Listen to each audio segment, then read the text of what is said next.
to point out our book of the month is still a new design for living. Check that out because all of our messages this month are based on that. Just wondering. But I'm going to turn this off, Craig.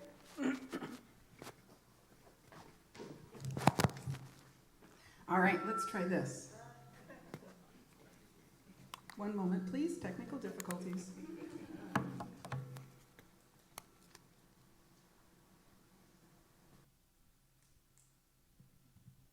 Divine order unfolding. So typically right now I would be sharing our reading from our book of the month. However, we are going to do something a little bit different this month. We are going to read together my prayer for my country to anchor us in a bigger consciousness, a bigger conversation about the nature of freedom. And so you will find this. It will be on the PowerPoint behind me. There's also on the card in your bulletin, you will find a copy of it. And for your spiritual practice this month, I'm going to invite you to declare this prayer daily. And let's see if we can't begin to plant a new consciousness such that all are free, all are honored, all are blessed. All right, so please join me as we read through My Prayer for My Country by Ernest Holmes. Believing in the divine destiny of the United States of America and in the preservation of liberty, security, and self-expression for all, I offer this, my prayer for my country. I know that divine intelligence governs the destiny of the United States of America, directing the thought and the activity of all who guide its affairs. I know that success, prosperity, and happiness are the gifts of freedom and are the divine heritage of everyone in this country. I know that there's a little repeat of the paragraph, my apologies. I know that divine guidance enlightens the collective mind of the people of this country, causing it to know that economic security may come to all without the loss of either personal freedom or individual self-expression. I know that no one can believe or be led to believe that freedom must be surrendered in order to ensure economic security for all. The all-knowing mind contains the answer to every problem which confronts this country. I know that every leader in this country is now directed by this all-knowing mind and has the knowledge of a complete solution to every problem. Each is compelled to act upon this knowledge to the end that abundance, security, and peace shall come to all. And I know that this spiritual democracy shall endure, guaranteeing to everyone in this country personal liberty, happiness, and self-expression. And so it is. What do you think? Do you want to live in that country? I want to live in that country. And we have such an opportunity. We have such an opportunity. We're going to talk. Sorry, we're not giving the sermon yet. Hang on. All right. Our affirmation for today, I will read it through once, and then I'll invite you to stand and join me. I am at liberty to choose my experience of life, and I choose to wake up. Truth and justice call me to a deeper understanding of freedom, my birthright, humanity's birthright, and I claim freedom for myself and for everyone. I stand in truth, and truth sets me free, and so it is. Please stand and join me with conviction. I am at liberty to choose my experience of life, and I choose to wake up. Truth and justice call me to a deeper understanding of freedom, my birthright, humanity's birthright, and I claim freedom for myself and for everyone. I stand in truth, and truth sets me free, And so it is. And Catherine on keys and backs there sounds pretty darn good. Thanks, you guys. Hey, this is the time of year that we celebrate our freedom, isn't it? What were you doing on the 4th? Right? Eating. I was eating.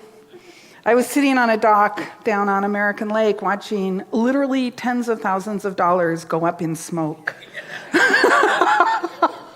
And it was so beautiful. And it was such an opportunity to sit in the dark and the beauty and to reflect and watch the water and the moon shining on the water a little bit. It was a little bit cloudy, but the moon was coming through a little bit. A little fingernail moon, did you see that? And to watch the pretty lights and to hear the big noises and to think about, what are we really celebrating here? What are we really about? And I thought back to our country's founders and the ideals, the big ideas, the principles on which this country was founded. The ideas that they had of something that had never been created before. There's a beautiful thing. Freedom, fraternity, liberty, equality. How are we doing? 225 years later. You know, in some ways we're doing really well. But it's an interesting thing to me because as I was sitting watching the lights, and I was thinking about our founding fathers, if you will, and how they wrote this really amazing document about freedom and liberty for all, except they didn't really in consciousness include everybody, did they? Isn't that interesting to me? It's interesting to me, it may not be to you. That all men are created equal is what they said, and that's what they meant. Right? They didn't include people of color or women or in their minds. Do you see? I think it's like the thing when I think about these amazing people with such vision and such big ideas for humanity, I think about how much we don't know what we don't know. They did not know that they were excluding 50 or 60% of the population. Sometimes we just don't know what we don't know. But certainly the ideals and the vision was a powerful vision, yes? And can we honor that sometimes all of us don't know what we don't know? And we operate from the consciousness of where we are. And certainly these people were moving beyond any previous consciousness, right? So think about your life and your learning and your growing. And the things that you have done in your life that perhaps if you had a chance to go back, you'd do it over again. Yes? You'd do it differently next time? Anything like that happen in your life? But you did what you did from the consciousness of where you were, right? Now, ideally, you learned something from it, and now you have a bigger idea and a bigger consciousness, and you still don't know what you don't know. And so we can honor the idea and recognize now we've had 230 some years to expand and grow, and how do you think we're doing? More people are included in that idea of liberty for everyone than were, yes? It's like we are learning and growing. And there is still more that we don't know that we don't know. There's still more places that we can grow. And some of it we do know, like we are moving into a knowing. Does that make sense? And so let us honor where we've been and let us know that the universal presence is forever expanding.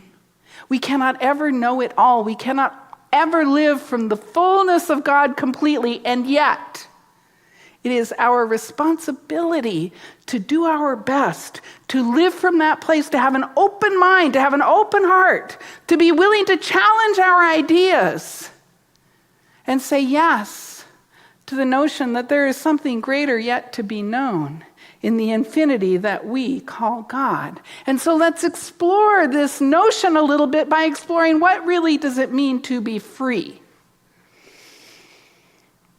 We bandy that word about a lot, right? But freedom really has a lot to it when you really think about it. I looked it up in the dictionary, and what I learned in the dictionary is to be free is to have the ability to do something, to act as one wishes, to live under a condition of no restriction or restraint. That sounds pretty good. How did you live under any conditions of restriction or restraint in your life? Right? And yet we think of ourselves as free in so many ways, and yet in other ways we are perhaps not free by the dictionary definition. But here's an interesting thing about the word free. Its root is the same root as the word friend. Free and friend share the same root word. And I found that really interesting because friend is rooted into love. And so when I think about freedom and I think about friend and I think about my own, am I a friend to myself? Am I ensuring that my friends, my known and unknown friends, have the ability to live under this condition of no restrictions and no restraints? Or am I all about me and my freedom? You see, freedom is the state of being free. The state of being at liberty, the state of living free of any confinement or any restraints. And true freedom has been our goal, I believe this, since forever. I was thinking today, so really, when you think about it, somebody invented fire, right? Somebody figured out how to harness, they didn't invent it, sorry. They figured out how to harness fire out of a desire to be free of cold, right? Trying to be free of some condition or some seeming restraint. Someone put their mind to work on what is available to me out here in the conditions that could heal this condition for me, give me a freedom from the pain, from the discomfort of being cold.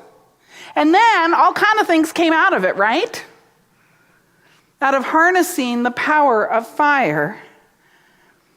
And somebody looked up in the air and saw birds flying and thought, now there's some freedom.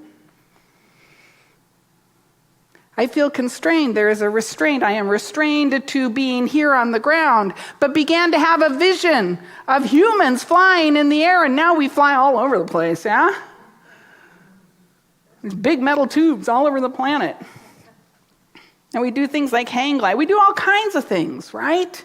Out of a sense, see, the vision was a vision of freedom. This country was founded on that vision of freedom, the freedom of any sense of restraint or confinement. And the first time somebody tried to capture fire, it maybe didn't go that well, did it? The first time somebody tried to capture air flight, there were a lot of failures, weren't there?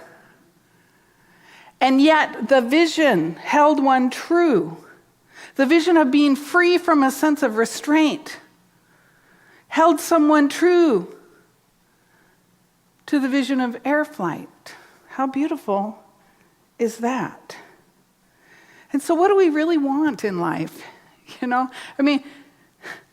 our philosophy, we talk a lot about, affirming truth and staying in the positive and all of that. But, and that's great. But what we're really wanting when I say, I want my divine right livelihood, and I'm going to affirm my divine right livelihood is provided to me now, what I'm really saying is I want to be free of lack. I want to be free of poverty. I want to be free of not feeling, of feeling underutilized or like I'm not living into my gifts. See, what we're really trying to do is get a greater sense of freedom from the restraints and conditions of fear, of sickness, of pain, of uncertainty. And so I affirm my good. But let's not forget what's under. I said this a couple of weeks ago. Reverend Michael Beckwith says, the pain pushes until the vision pulls. There's something pushing us. This wanting to be free of discomfort is pushing us into a spiritual quest, if you will, of seeking joy, of seeking to express our gifts, of seeking to know God more fully. The desire for greater freedom is calling us ever forward. And so, why aren't we free yet? You know what I'm saying? I mean, fire's been around a long time. Air flight has been around a long time. The conception of liberty for everyone has been around a long time. Why aren't we free yet? And the short answer is because we don't know what we don't know, right? But there's also a long answer.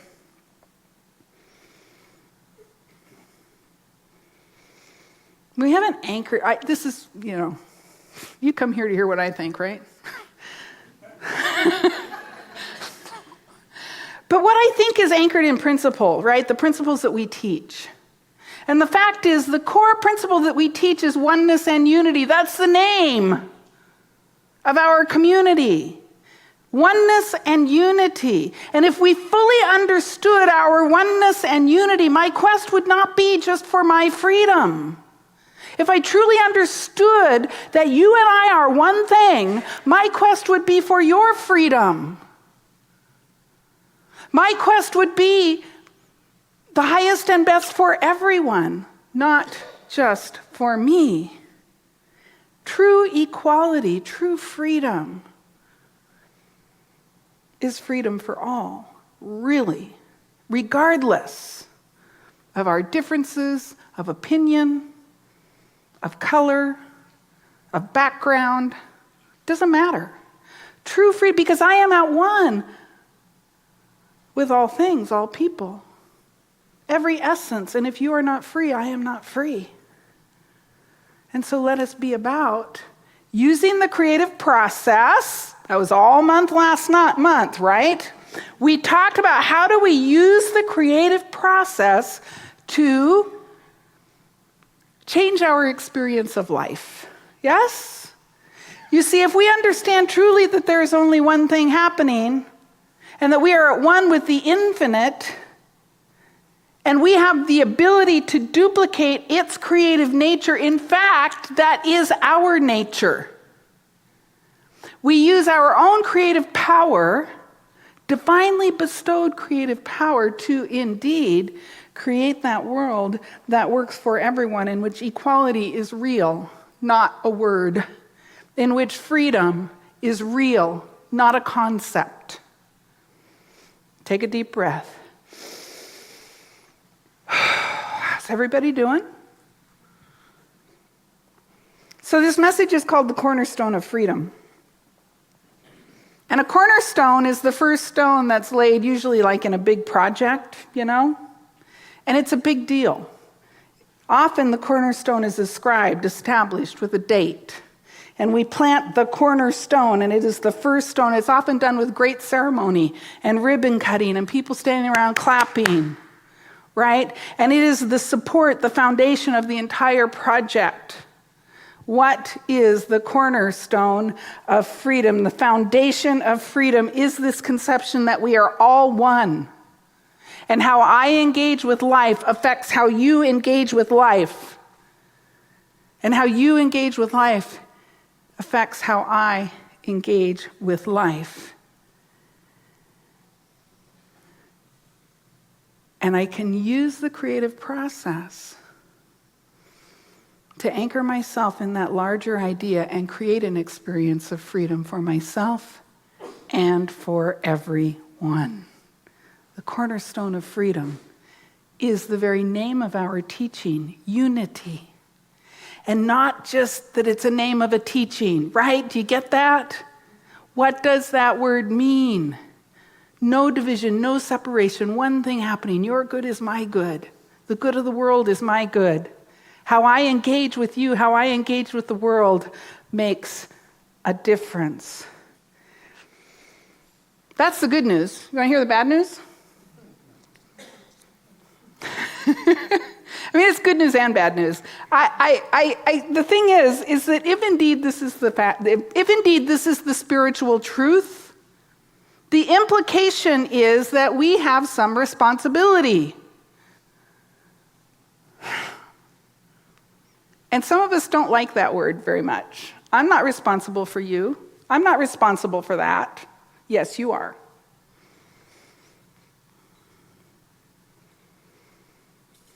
It's really quiet in here today.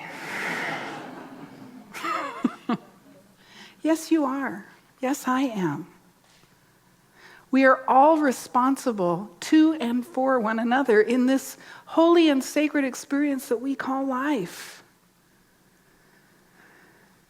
You see, freedom without responsibility is like, I have the freedom to go swimming without putting sunscreen on.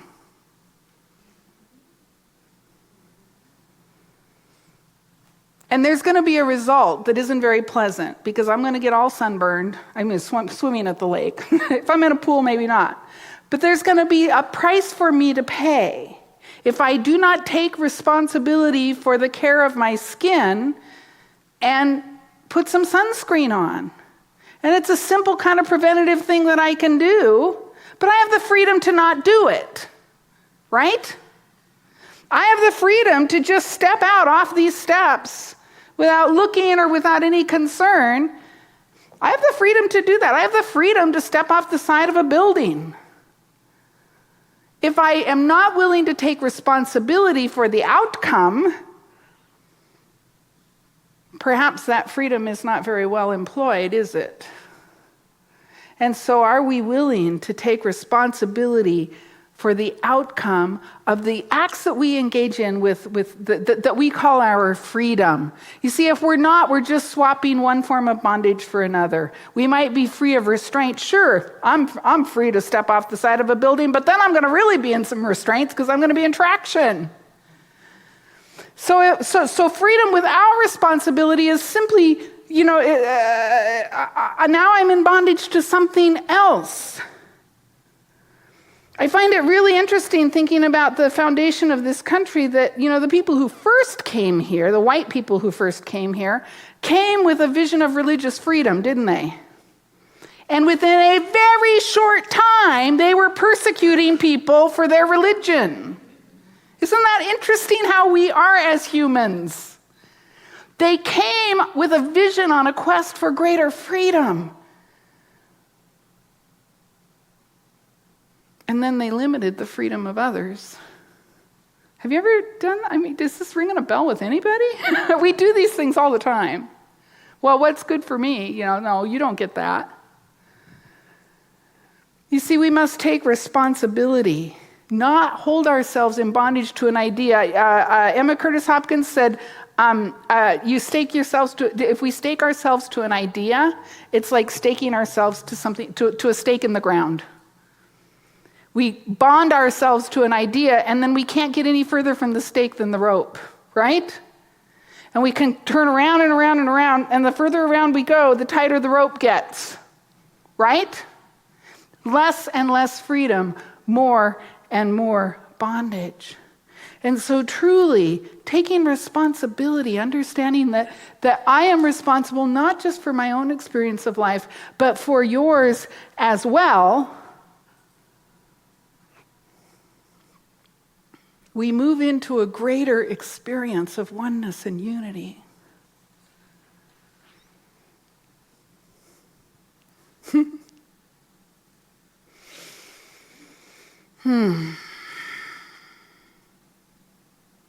So how do I do that?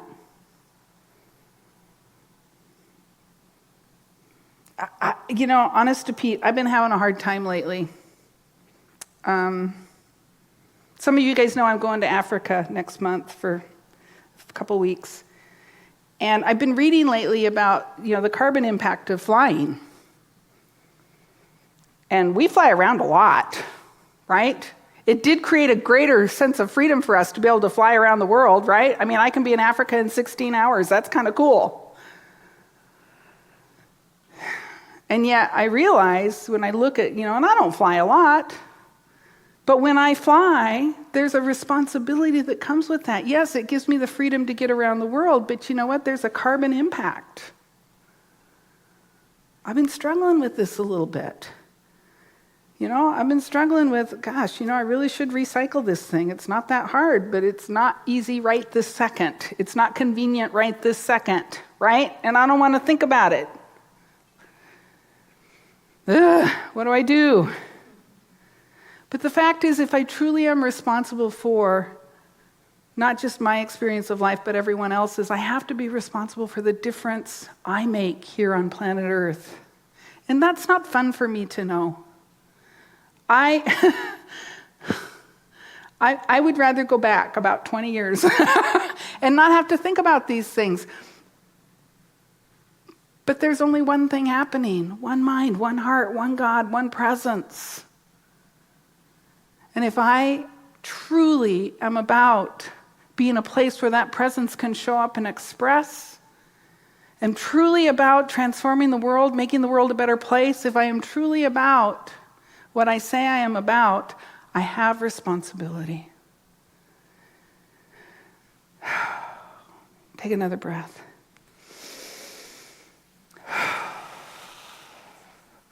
And my responsibility is, let me put it this way.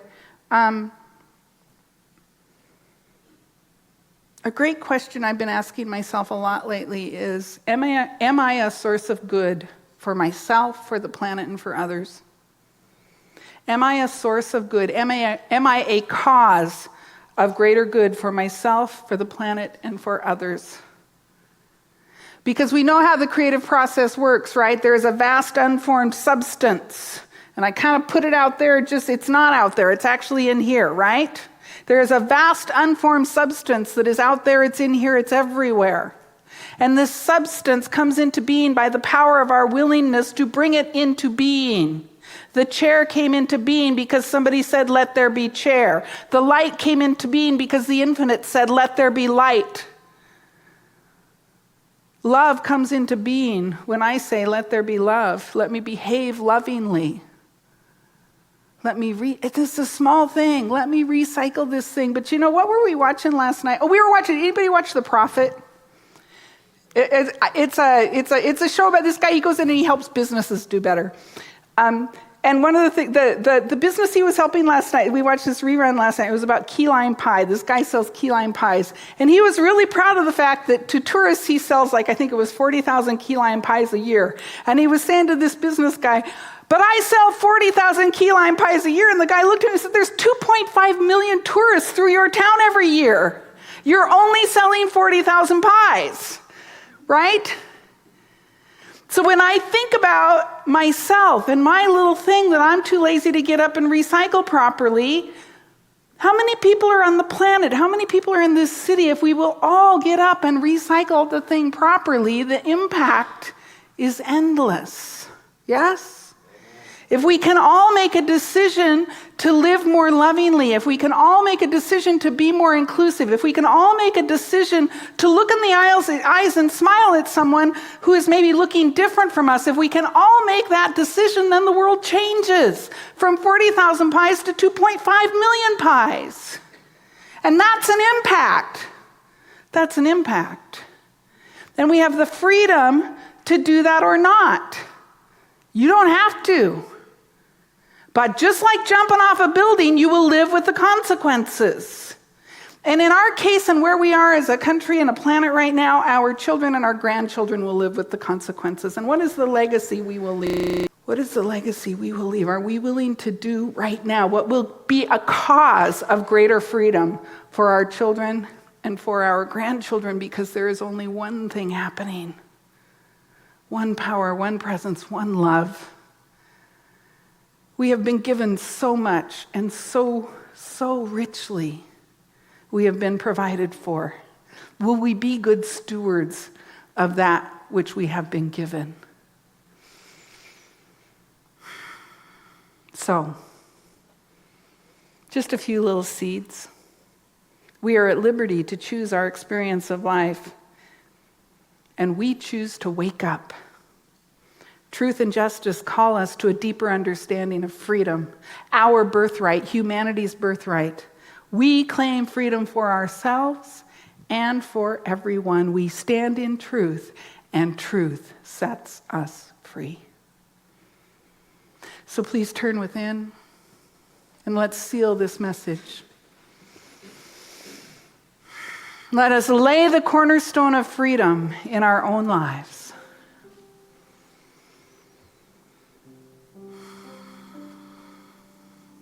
Let us recognize that there is an infinite something, a source, a beingness, an awareness, the very loving heart of God, that from which all things spring, that to which all things return. Let us rest in the awareness of this one life. And breathing deeply, settle into the knowing that this one life is perfect, whole, and complete right now, that this one life is right where you are, that this one life is beating your very heart, and it is beating the heart of the person next to you and the person on the other side, and it is beating the very heart of the universe. All hearts beat as one.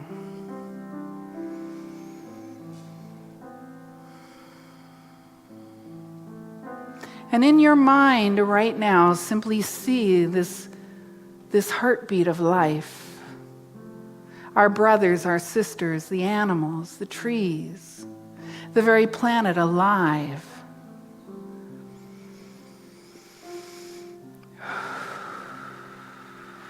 With the heartbeat of God, the breath of God, the beingness of God. And in this consciousness of oneness, in this knowing that something is living you, ask yourself now, how can I be a cause for greater good in the world?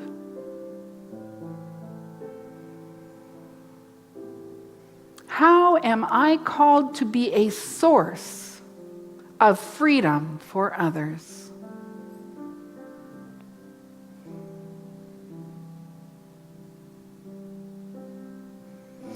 How must I change? What must I release to be this source? What stake have I tied myself to that simply has to come up for me to live as the very essence of oneness and unity, a source of good, a source of freedom?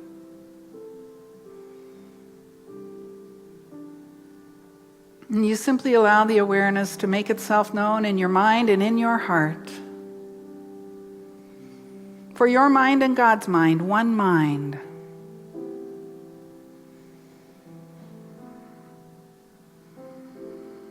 And as you open to the awareness, what is mine to do? What is mine to be? What is mine to release? Simply see yourself being this source of good, being this source of freedom, engaging in the activity in the world that makes the world a better place for you, for your brothers and sisters, for all people.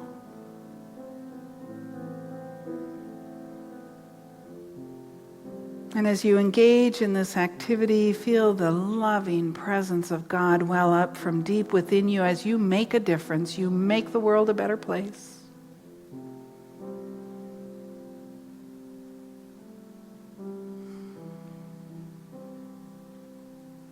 And so here we know our divine purpose. The Master Teacher Jesus said, you are here to love. Love God, love others as yourself. And we follow this teaching effortlessly and easily every day of our lives, loving God, loving others as ourselves. I give thanks for the opening, for the awareness that is making itself known as us this day.